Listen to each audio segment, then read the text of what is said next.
Let's bring in former commando, now Liberal MP, Keith Wolahan. Keith, great to see you. I was surprised that we didn't have this sort of defence arrangement with the British already. What's your reaction to it?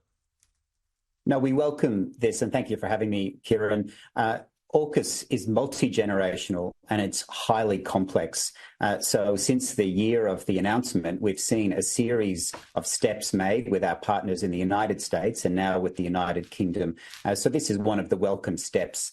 And that shows that AUKUS is on track. But we must never forget how complex this is, and it requires all of us to lean in and to continuously engage with our partners in the deal. An additional $5 billion as well, heading the way of British industry. Are you comfortable with that spend? We'll look at the detail when it comes out, but there's nothing cheap about this technology. But that doesn't mean we shouldn't expect value for money for Australian taxpayers. That's certainly something that we'll always look at. But this just isn't cheap. But we know that from the very start. But you've got to help build the industry base, and that takes time. And I'm really pleased that this is on track now. We've had an interesting week this week. We've got the British here now, David Cameron, and the Defence Secretary Shapps. Before that, we had the Chinese Foreign Minister in town meeting with senior figures on both sides, and then meeting with Paul Keating.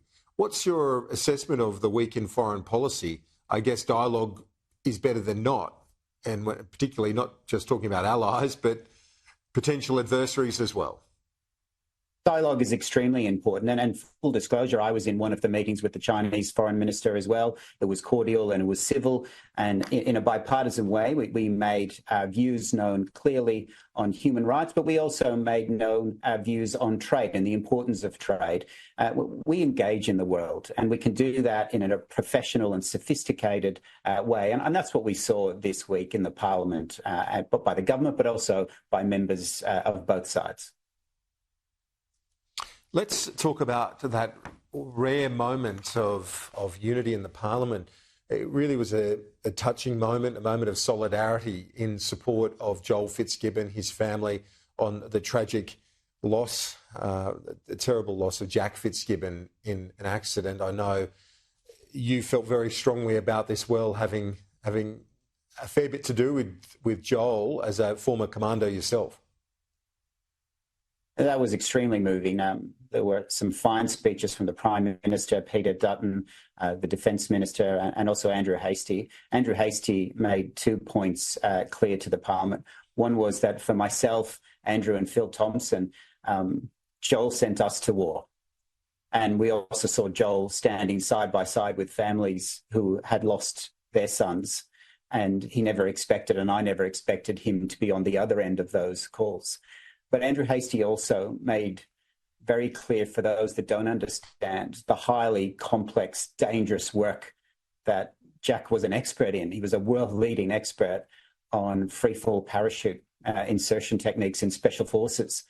And the people who we call upon to do that are on a moment's notice to deploy, and it is dangerous. And we have in the War Memorial, Kieran, properly acknowledged the 103,000 Australians who sacrificed for this nation. But for me and everyone else that I know, the sacrifice of those who die in training is just as meaningful. And that's what we saw on display in the Parliament this week. Yeah, as well put by you today, and as you say, I think well said by Andrew Hastie, among others in the Parliament. A rare moment of solidarity and humanity in that place. Keith Wolahan, thanks so much. I really appreciate it, as always. Thank you, Kieran.